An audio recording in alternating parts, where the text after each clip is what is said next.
sa yabang at merong sandigan, yung merong malapitan sa gitna ng kagipitan. Bagos upang dumami aking kapatid kaibigan, ngunit ang kalibitan na tingin sa atin ng iba para bang laging masamang hangarin. Kung wala kayong alam ay huwag nyo kaming hamakin. Kung makitid ng unawa pwede natin palawakin at nang paliwanagan at malaman na nila tayo man magkaiba. Sa akin yan ay iisa, hindi naman mahalaga kung magkaiba ng tribo. Respeto lang sa paniniwala at sa prinsipyo.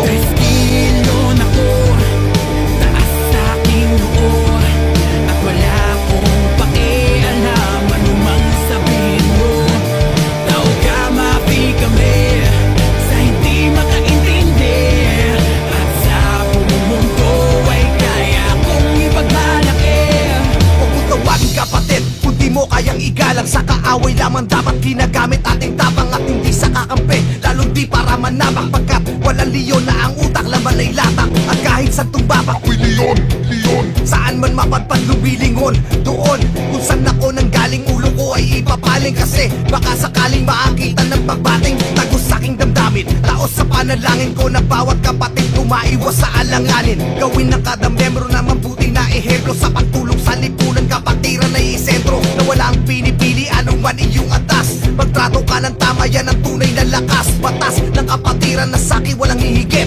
Halika kapatid, kamay tayo na mahigpit. 3 kilon ako, taas sa aking noo, at wala akong pakialam anumang sabihin mo.